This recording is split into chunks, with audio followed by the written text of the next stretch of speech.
KPM.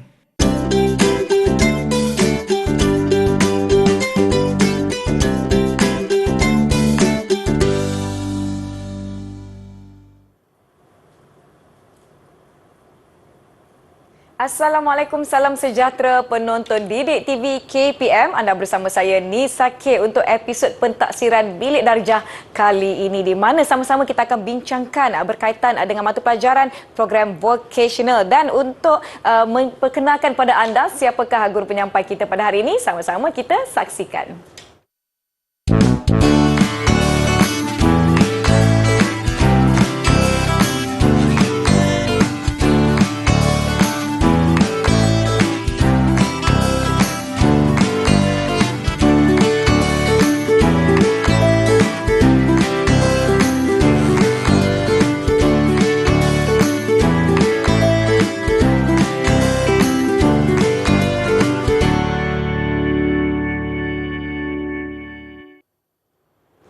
Baiklah, sama-sama jom kita nak persilakan Puan Azlin Syuhair dan Muhammad Azhar yang merupakan penolong pengarah Unit Pentaksiran dan Penilaian CJ Vocational Malaysia UPPSVM bahagian Pendidikan dan Latihan Teknikal Vocational BPLTV KPM. Selamat datang.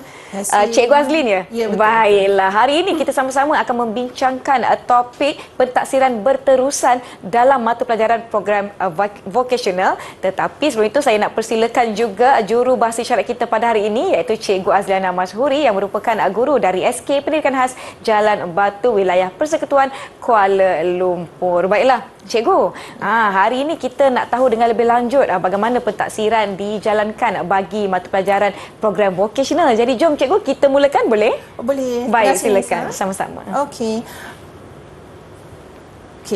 Untuk hari ini saya akan kenalkan berkaitan topik pentaksiran berterusan mata pelajaran program vocational.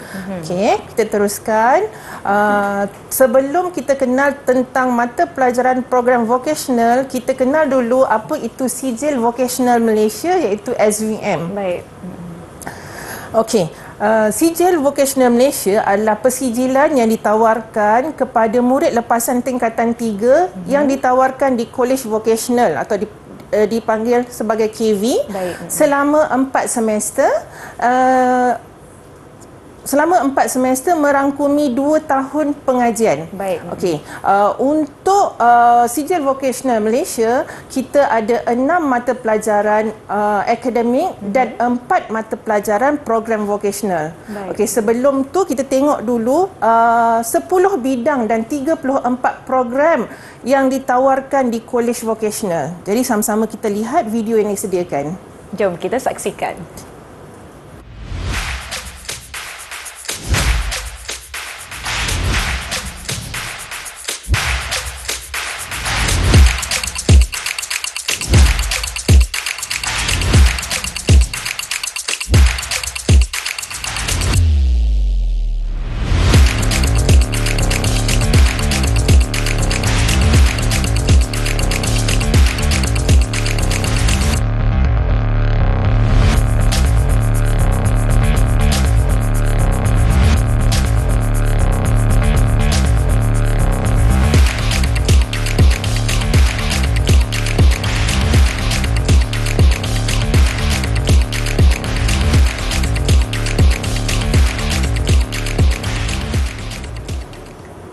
Okey. Tadi kita dah lihat 10 bidang dan juga 34 program yang ditawarkan di College Vocational. Baik. Jadi untuk hari ini saya akan fokuskan kepada mata pelajaran program vocational atau ringkasnya kita kenali sebagai MPPV. Okey. Untuk satu program kita ada 4 MPPV. Sebabkan tadi kita jelaskan satu tempoh pengajian ada 4 semester. Jadi satu semester ditawarkan satu MPPV. Macam mana kita kelaskan MPPV itu adalah apabila kita gabungkan 3 atau 5 khusus dalam semester yang sama. Baik. Okey, contohnya yang saya ada dekat sini, kita ada program teknologi reka bentuk, grafik dan media cetak. Untuk semester 1, murid akan mempelajari asas seni reka. Itu adalah MPPV yang pertama, diikuti dengan semester 2 penerbitan atas meja, diikuti dengan semester 3 reka bentuk grafik asas dan semester 4 reka bentuk grafik lanjutan. Baik. Dan seterusnya kita ambil yang bawah tu, dia ada pengurusan perniagaan. Semester 1 MPPV yang ditawarkan adalah komunikasi perniagaan. Baik. Semester 2 perhubungan awam dalam perniagaan. Semester 3 pengurusan kewangan pejabat dan semester 4 pengurusan pejabat. Baik. Okey, contoh yang ada dekat sini, kita akan jelaskan lagi bagaimana satu MPPV itu dibentuk hasil daripada gabungan-gabungan kursus. Baik. Okey, untuk seterusnya dekat sini saya ada tunjuk dengan lebih jelas lagi bagi teknologi reka bentuk grafik dan media cetak. MPPV untuk semester 3 adalah reka bentuk grafik asas. Jadi dia terbentuk daripada gabungan 3 kursus, iaitu kursus pertama reka bentuk tata letak, kursus kedua adalah reka bentuk konsep warna dan kursus ketiga adalah reka bentuk tipografi. Ini bagi yang 3 kursus. Macam mana pula yang 5 kursus? Maksudnya kalau 5 kursus kita ada dekat sini program kosmetologi. Baik. Untuk semester 2 MPPV rawatan terapi muka. Dia adalah gabungan kepada 5 kursus, iaitu yang pertama perkhidmatan elektroterapi muka 1, perkhidmatan membuang dan mencerah bulu roma. Kursus ketiga adalah perkhidmatan elektroterapi muka 2. Baik. Kursus keempat perkhidmatan manicure dan kursus kelima adalah perkhidmatan pedicure. Ini adalah contoh-contoh kursus yang kita tawarkan bagi setiap MPPV. Okey. Seterusnya, kita nak tengok pula bagaimana setiap MPPV itu ditaksir. Okey, kita ada pentaksiran berterusan. Baik. Dia ditaksir mengikut kursus meliputi pengetahuan, kemahiran dan nilai yang merangkumi aspek teori dan amali.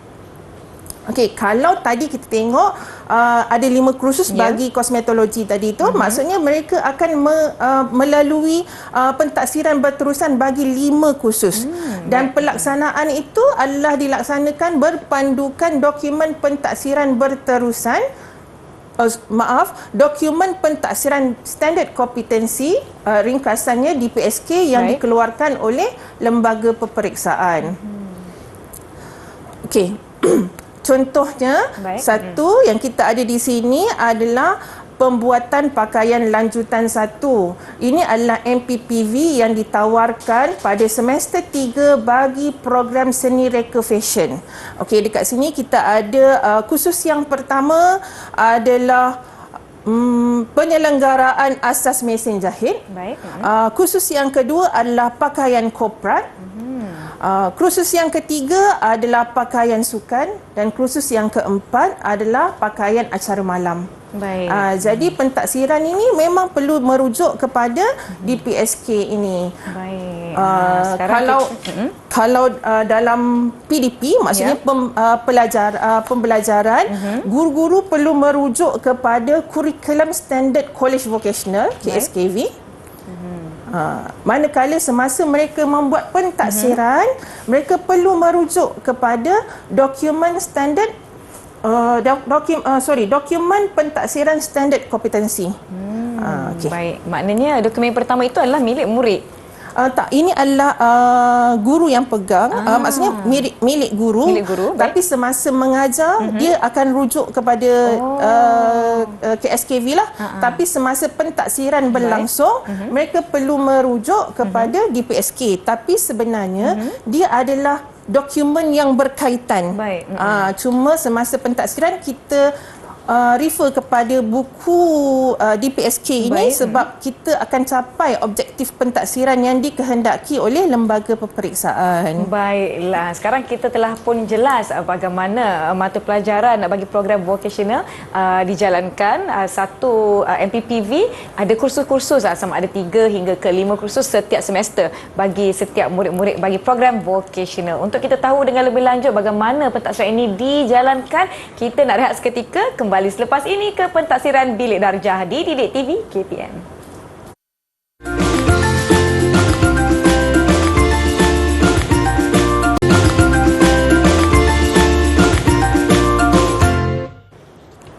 Terima kasih masih menonton pentaksiran Bilik Darjah di saluran Didik TV KPM, di mana hari ini kita membincangkan pentaksiran berterusan dalam mata pelajaran program vocational. Baiklah Cikgu, jom kita nak tahu bagaimana pentaksiran ini dilaksanakan. Silakan Cikgu. Terima kasih. Okay, sekali lagi kita teruskan kepada slide kita. Okey, untuk segmen kedua saya akan fokuskan kepada komponen pentaksiran. Baik. Okey, dalam pentaksiran SVM ini kita pecahkan kepada 2 komponen, iaitu pentaksiran berterusan yang membawa pemberatan 70% dan penilaian akhir sebanyak 30%. 30% untuk penilaian akhir ini kita ambil 10% untuk teori, manakala 20% untuk amali dan jumlah keseluruhan adalah 100%.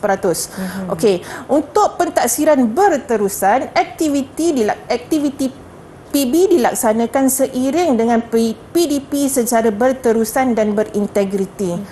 Maksudnya PB ini diserahkan kepada pihak KV terus. Baik. Okey, untuk pentaksiran berterusan terdapat 70% pemberatannya dengan 20% teori dan 50% amali. Okey, kita lihat lebih lanjut macam mana pelaksanaan teori dan amali ini.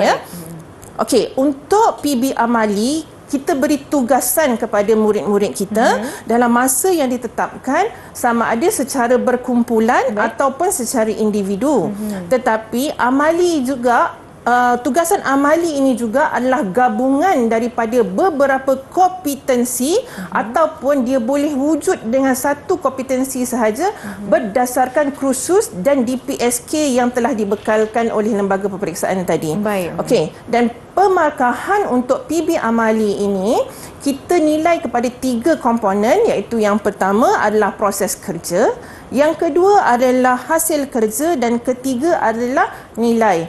Dan penilaian ini berlaku berdasarkan rubrik dan secara individu. Walaupun tugasan berkumpulan tapi dinilai secara individu. Baik. Okey, semasa pelaksanaan amali dia bermula dengan penyediaan bahan yang disediakan oleh guru sendiri. Kemudian guru memberi penerangan kepada murid-murid dan dilaksanakan oleh murid dalam tempoh yang ditetapkan. Di sini saya ada sediakan satu video contoh pelaksanaan PB amali di KV. Kita saksikan. Jom.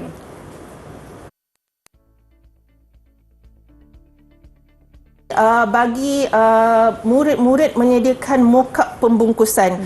Bermula daripada penghasilan secara digital, kemudian mereka akan buat secara dia akan potong dan menghasilkan secara bentuk fizikalnya. Ya, dia akan bentuk fizikal. Kita nampak dia sedang memotong mock-up pembungkusan tu, dan di hujungnya dia akan dapatlah hasil yang seperti dikehendaki. Maknanya mereka akan reka di dalam komputer, kemudian mencetak, kemudian mereka akan mungkin hasilkan seperti kotak dan juga pembungkusan. Bergantung kepada tugasan yang diberikan.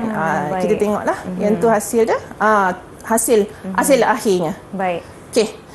Okey, itu adalah berkaitan pelaksanaan PB amali. Okey, bagaimana pula dengan teori? Teori pula kita akan lakukan selepas sesuatu kompetensi selesai. Ditanya dalam bentuk ujian atau kuis atau folio atau lisan pun boleh juga, dan juga laporan tugasan.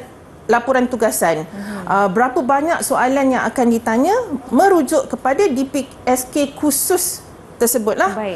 Jenis item, subjektif dan objektif, dan tempoh penilaian sepanjang semester.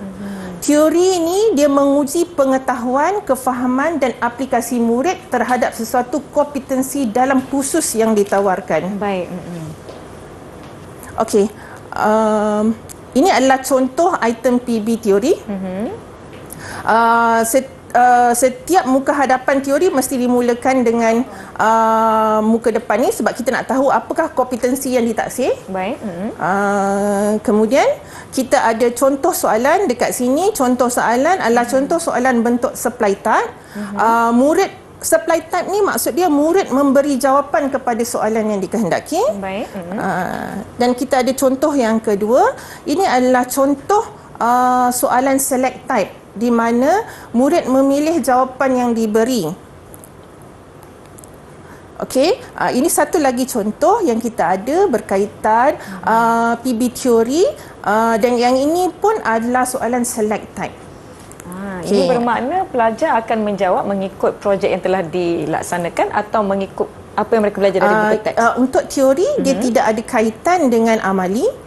Jadi dia akan berdiri sendiri dan dia berdasarkan kompetensi yang ada dalam DPSK. Baiklah, sungguh menarik kerana tadi saya lihat pelajar-pelajar ini menghasilkan daripada digital, kemudian fizikalkan sesuatu tugasan itu untuk menjadi mengikut kepada kursus ataupun topik yang telah diberikan. Sebelum kita pergi dengan lebih lanjut kepada pentaksiran berterusan ini, kita nak rehat seketika. Yang di rumah jangan ke mana-mana, kembali ke pentaksiran Bilik Darjah Didik TV KPM.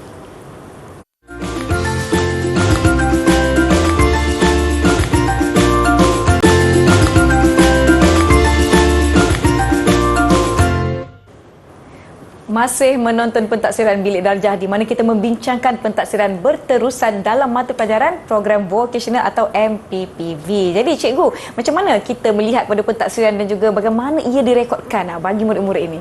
Okey, selepas kita dah lihat tadi bagaimana pelaksanaan amali dan teori tadi, jadi kita tengok kepada bagaimana mereka dinilai dan juga bagaimana mereka merekodkan untuk PB berdasarkan kursus tadi. Okey. Di sini ada rubrik amali. Maksudnya semasa cikgu-cikgu selesai membuat amali kepada pelajar, dia akan rujuk kepada rubrik amali ini untuk memberi pemarkahan. Okey, markah kompeten untuk sesuatu kompetensi adalah markah minimalnya adalah 6. Sekiranya murid dapat kurang daripada 6, mereka boleh mengulangnya sekali lagi. Dan markah maksimum adalah 10. Jadi guru memberi markah berdasarkan apa yang dilaksanakan tadi dalam lingkungan 6 hingga 10 lah. Okey, kita tengok video macam mana penilaian itu dilaksanakan. Jom kita saksikan. Okey, ini yang tadi kan kita dah lihat macam mana mereka buat. Ini guru sedang mentaksir lah berdasarkan rubrik itu tadi. Okey, ini bila mock-up yang dah siap lah tadi. Wah, menarik hasil kerja murid-murid ni ya cikgu ya. Okey, kemudian kita tengok satu lagi contoh. Sebelum kita tengok borang, kita tengok satu lagi contoh. Ini pula hasil lita yang telah siap dipasang. Cikgu sedang menguji rintangan kepada wire yang telah dipasang tadi. Okey, kita nampak cikgu ni tak pakai glove keselamatan disebabkan tidak ada sambungan arus terus kepada situlah. Dia tidak disambungkan dengan apa-apa. Maknanya ini adalah hasil kerja murid yang perlu diuji. Ya, cikgu sedang menguji. Lihat. Okey, daripada tadi tu, okey, sekarang cikgu perlu merujuk kepada pemarkahan tugasan berdasarkan tugasan tadi. Okey, kalau kita tengok di sini, ini adalah borang pemarkahan tugasan amali. Kalau tengok, kita ada 4 kompetensi dan di bawah sekali adalah keselamatan dan nilai. Okey, dan dia perlu uji kriteria. Dia uji kriteria, setiap kriteria itu dan ada pemberatnya dan markah yang diperolehi berdasarkan rubrik amali tadi. Jadi kalau semasa buat pengujian ni, cikgu kata murid dapat kurang daripada 5 ataupun 5 ke bawah, dia perlu ulang semula. Cikgu boleh beri ruang kepada pelajar untuk mengulang semula. Baik. Dan semasa pengujian ini, pertimbangan profesional perlu dilakukan secara beretika dan bertanggungjawab berdasarkan 4 faktor. Yang pertama, pengetahuan. Yang kedua, tanggungjawab profesional. Yang ketiga, input murid. Dan keempat, pengalaman. Baik. Okey, jadi selesai mereka mengisi tugasan ini, mereka perlu mengisi satu lagi borang, iaitu borang rekod pentaksiran kompetensi RPK. Baik. Okey, untuk amali dia ada borang, tapi teori dia tak ada borang. Dia terus sahaja, selesai sahaja PB dilaksanakan, cikgu perlu isi borang RPK ini mengikut kompetensi. Kita ada K1, K2, K3, K4. Okey, kalau kita tengok kat sini, dia kena lakukan 2 amali, gabungan kompetensi 1 dan kompetensi 2, dan amali kedua adalah gabungan kompetensi ketiga dan kompetensi keempat. Baik. Manakala teori pula dia hanya ada satu sahaja. Yang mungkin yang ni ujian lah. Dia merangkumi keempat-empat. Dan borang ini perlu ditandatangan oleh cikgu, iaitu tandatangan pentaksir, dan juga perlu disahkan oleh penyelaras dalaman. Baik. Okey. Selesai. Okey, sekarang bila dapat markah yang tadi, kalau kita tengok borang tu dia ada jumlah markah, ada peratus di bawah tu kan. Betul. Okey, murid-murid boleh tahu tahap kompetensi mereka berdasarkan apa yang dilihat. Maksudnya kalau mereka dapat 60 hingga 79 dia adalah kompeten, 80 hingga 89 dia adalah kompeten baik, 90 hingga 100 adalah kompeten cemerlang. Ya. Setiap kompetensi perlu kompeten dan murid perlu mencapai sekurang-kurangnya markah minima, iaitu 60 tadilah. Dan sekiranya markah PB kurang daripada 60, murid diberi peluang untuk mengulang sekali lagi teori dan amali. Baik. Okey.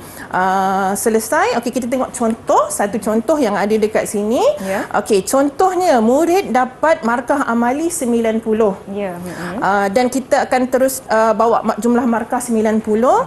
Kemudian dia ada kuis 80, kompetensi 1 dan kompetensi 2. Murid ni dapat 65 markah bagi kompetensi 3 dan kompetensi 4. Dan ujian dia dapat 75%. Dan di bawah tu adalah purata dia.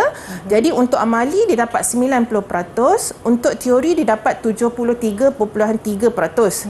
Jadi markah inilah yang 90 dan 73.3 inilah yang patut dihantar kepada pihak lembaga peperiksaan. Tapi untuk pengetahuan murid itu sendiri sebab kan tadi kita dah cerita, dia dapat 70 dan 30 kan pemberat dia. Jadi sekarang ni dia nak tahu carry mark dia, dia punya markah yang dibawa untuk ke semester ke ujian akhir nanti. Untuk amali sebab tadi 50% disebabkan 90%, so dia dah ada markah 45. Untuk teori tadi 20%, dia dah ada 15%. 15 markah, dan jumlah sekarang ni untuk markah PB murid ini dapat 60/70. 60/70. Jadi inilah markah pentaksiran berterusan yang agak tinggi. Sebab buat murid akhir hanya 30% sahaja. Baiklah. Tadi cikgu ada sebutkan tentang murid yang mendapat markah di bawah tahap kompeten 0 hingga 5 itu dibenarkan mengulang semula. Adakah mereka perlu melakukan tugasan itu daripada awal semula atau boleh gunakan apa yang sedia ada dan memperbaiki daripada dia bergantung kepada guru yang mengajar. Mungkin dia akan ambil kompetensi yang dia tidak kompeten sahaja, dia mengulang di situ saja. Ataupun kalau dia nak baiki markah, dia boleh ulang daripada mula. Jadi dia bergantung kepada guru yang mentaksir mata pelajaran tersebut lah. Dan kita juga melihat kepada tempoh masa yang murid tersebut ada untuk menyelesaikan atau mengulang semula bagi memastikan mereka dapat selesaikan dalam tempoh masa yang telah diberikan. Baiklah, sebenarnya kita telah pun tiba di penghujung episod pentaksiran Bilik Darjah kali ini. Jadi saya nak minta cikgu untuk kongsikan kepada kami semua rumusan terhadap apa yang telah sama-sama cikgu kongsikan pada hari ini. Okey, jadi kita dah tahu dalam mata pelajaran program vocational kita ada untuk PB kita ada amali dan teori. Dan kita kena ingat wajaran yang paling berat adalah amali, iaitu sebanyak 50% dan teori sebanyak 20%. Dan jumlah untuk PB sahaja adalah 70%. Jadi murid ada ruang yang banyak sepanjang tempoh pengajian untuk baiki dan pastikan mereka kompeten setiap kompetensi untuk mereka lulus mata pelajaran MPPV yang ditawarkan. Baiklah, terima kasih sekali lagi saya ucapkan kepada Cikgu Azli Chuhaida Muhammad Azhar yang merupakan penolong pengarah Unit Pentaksiran dan Penilaian CJ Vocational Malaysia UPPSVM dari bahagian Pendidikan dan Latihan Teknikal Vocational BPLTV KPM kerana sudi berkongsi berkaitan pentaksiran berterusan dalam mata pelajaran program vocational, dan terima kasih juga kepada jurubahasa isyarat kita pada hari ini Cikgu Azliana Mashuri yang merupakan guru dari SK Pendidikan Khas Jalan Batu Kuala Lumpur kerana bersama-sama dengan kita, dan diharapkan murid-murid di rumah semakin jelas bagaimana pentaksiran ini dijalankan ke atas murid-murid semua. Saya ucapkan terima kasih kepada penonton. Saya Nisaki, semoga kita bertemu lagi. Terima kasih. Bye.